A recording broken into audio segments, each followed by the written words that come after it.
जब देश का तिरंगा झंडा राष्ट्रध्वज स्वीकार किया गया इन्होंने उसका विरोध किया। जब देश का संविधान स्वीकार किया गया इन्होंने संविधान का विरोध किया। इन्होंने कहा हमें मनुस्मृति पर आधारित संविधान चाहिए। म्यूजिक। चलो भाई देखो अब मैं क्या, जो ये लोग मुसलमानों के हमदर्द बनते हैं, जानते भी नहीं होंगे दलित मुसलमान क्या होते हैं। जो ट्राइबल्स में डाल दिए गए थे, जो लोधी से लड़े, मुगल से लड़े, अंग्रेजों को जब ठोका पीटा छेता, उन्होंने ट्राइबल्स में डाल दिया उनको। तो 1958 में पहली बार सरकार ने आजाद होने के भारत के बाद नोटिफिकेशन करके उनको ट्राइबल्स से निकाल के ट्राइबल में रखा, ट्राइबल्स से निकाल के ट्राइब्स में रखा। अच्छा।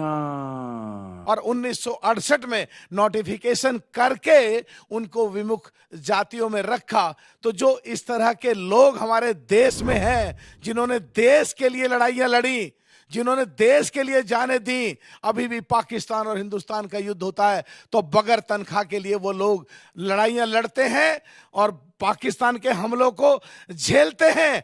ऐसे ही ये मंदिर 500-600 साल से बंद पड़ा था। साले का खोपड़ी तोड़ साले का। एक तरीके से ये कह सकते हैं कोई फैसला नहीं हो रहा था, झगड़े फसाद होते थे, खबरें बनती थी और कोर्ट कचहरी में केस पेंडिंग चलते आ रहे थे। और ऐसी स्थिति में अगर माननीय सुप्रीम कोर्ट बाबा साहब के संविधान के द्वारा, महात्मा गांधी की सोच के द्वारा आजादी के बाद, उस सम्माननीय सुप्रीम कोर्ट के आदेश के बाद वो मंदिर बना और उस पर धर्म ध्वजा लहराया गया इतना लंबा चौड़ा, तो वो प्रतीक है पिछले जो सताए गए लोग थे, तमाम कुरीतियों से आजादी मिली है। लगता है ये पागल हो गया।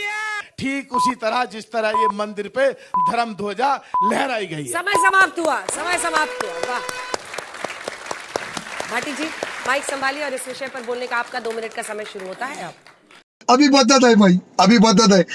आपका विषय बहुत विस्तृत है, गुलाम सोच के बारे में। गुलामी कई तरह की होती है, लेकिन मैं समझता हूँ आपका इशारा राजनीतिक गुलामी की तरफ होगा।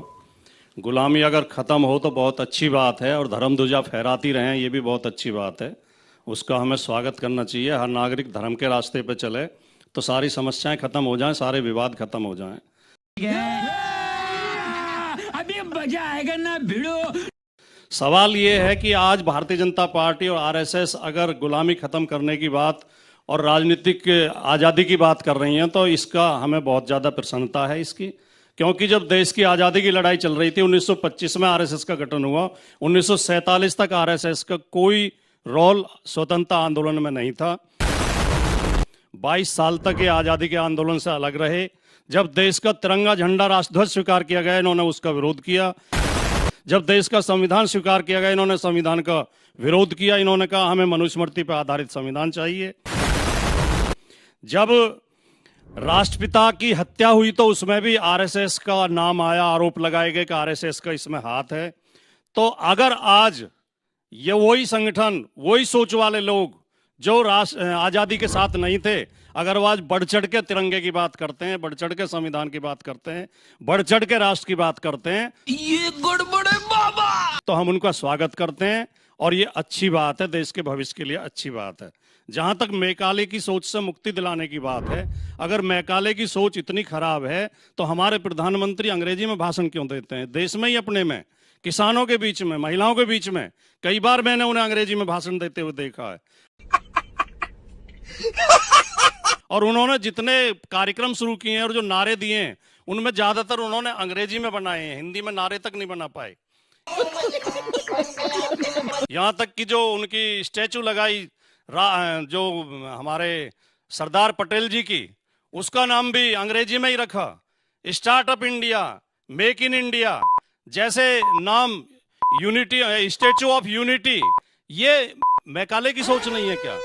तो ये जो एक सोच है कि अपने मतलब कथनी और करनी में जो अंतर है उसे भी हमें दूर करना। जबरदस्त। आग लगा दी, आग लगा दी, आग लगा दी, आग लगा देंगे। क्या अभी तक जितने वक्ताओं को आपने सुना किसी का मन बदला है? कोई गमछे का रंग बदलना चाहता है? आप बदलेंगे? किधर जाना है? लाल? बदलना तो प्रकृति का सबसे बड़ा नियम है।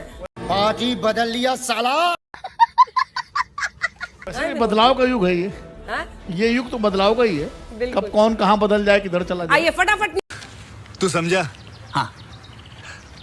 नहीं, तू समझा नहीं। कर रहा हो इस विषय पर बोलने का, ऐसा ना दिल तोड़िए हमारा, कोई तो होगा। आइए, वाह, ताली बजाइए इनके लिए। ये आप टोपी पहन के यहीं पे इंतजार कीजिए, मैं उस लाल हिस्से से भी किसी एक को चुनूंगी। आप में से कौन बनेगा? आइए आइए, जल्दी आइए। तो चलिए भाई, आज के हमारे दोनों युवा नेता फिक्स हो गए हैं। टोपी पहन लीजिए सिर पे, मेरे पीछे आइए इधर से। और आप दोनों को 45 सेकंड्स, 45 सेकंड थोड़ा कम मिलेगा। अलग ही बड़ा हरामी हो बेटा। हम पूरा सर्दी से बचाव कर लिए हैं। आइए, आप दोनों तय कर लीजिए आपस में। कोई, आई एम ओपन, जिसको पहले बोलो। स्टार्ट कर लीजिए। लीजिए, पहले आप शुरू करेंगे? चलिए ठीक है, अपना नाम बताइए। आर्यन जी, इस विषय पर बोलने का आपका 45 सेकंड्स का समय शुरू होता है अब। मोदी जी जिस मकैलों की विचारधारा की विरोध कर रहे हैं, क्या वो 1835 से नहीं है? क्या 1947 से ये विचारधारा नहीं है? यदि है तो क्या इसी विचारधारा पे चल के इसरो नहीं बना, नासा नहीं बना, IIM IIT नहीं बना? यही नहीं, अभी और सुनिए। अगर इस विचारधारा में कुछ दिक्कत होती तो क्या आज हम इतना आगे बढ़ पाते? आज तीसरी या चौथी सबसे बड़ी इकोनॉमी है हमारी, अर्थव्यवस्था है। टपाटप टपाटप टपाटप। मोदी जी सबको इंग्लिश पढ़ा रहे हैं, क्यों नहीं वो हिंदी कंपलसरी कर देते, संस्कृत कंपलसरी कर देते हैं?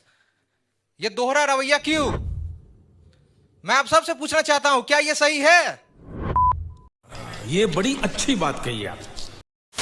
सबसे तो पहले मैं उनकी बातों का जवाब देना चाहता हूं, जो वो बोले कि मोदी जी अंग्रेजी में बोलते हैं, और अभी सर ने भी बोला कि मोदी जी अंग्रेजी में बोलते हैं। सरदार वल्लभ भाई पटेल के जो स्टैच्यू ऑफ यूनिटी है उसका इंग्लिश में नाम रखते हैं। तो आजकल जो भी बच्चे पढ़ते हैं ना, हम लोग पूरा देश वेस्टर्नाइज की ओर जा रहा है। हम लोग को भी कंपनियां लगती है, IIT में बच्चे पढ़ते हैं, IIM में पढ़ते हैं, UPSC करते हैं। तो हमारा देश को भाई बस इंडिया तक सीमित नहीं रखना है, उसको ऑल ओवर वर्ल्ड में लेके जाना है।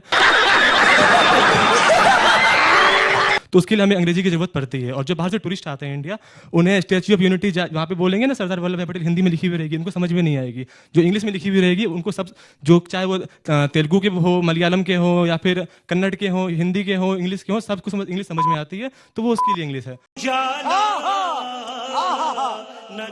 और दूसरी बात, जो धर्म ध्वजा की बात आप कर रहे हैं, आप देख सकते हैं कि जब से राम मंदिर बना है, जो भी समाप्त हो। एक पॉइंट और है। अच्छा, एक पॉइंट है, जल्दी से एक पॉइंट और है। एक पॉइंट, जल्दी से, एक लाइन सिर्फ। जी हाँ, युवा नेता को जी जो भी लोग अयोध्या आते हैं, तो आप देख सकते हैं बहुत फाइनेंशियल प्रॉफिट भी होती है। एयरपोर्ट पे आते हैं तो एयरपोर्ट पे जो गवर्नमेंट को फायदा होता है, होटल में आते हैं तो होटल वाले को फायदा होता है, रेस्टोरेंट में खाना खाते हैं तो रेस्टोरेंट वाले को फायदा होता है। तो आप फाइनेंशियल प्रॉफिट भी देख सकते हैं देश की GDP। अरे कहना क्या चाहते हो? मुझ पर पक्षपातपूर्ण रवैये का आरोप न लगे, अगर आपके मन में कोई ख्याल आ रहा हो, एक लाइन वाला। मैं केवल ये कहना चाहता हूं कि अगर मैकॉले की व्यवस्था हटानी है तो क्या IIT IIM सबको भुलाना आप पसंद करेंगे? IIM से भुलाना पसंद करेंगे? मुझे लग रहा है आज दोनों बिहार के आए हैं नेता यहाँ पर। अभी अभी चुनाव हुआ, जबरदस्त ताली, वाह वाह, बहुत अच्छा, वाह, मजा आया। वाह मोदी जी, वाह वाह।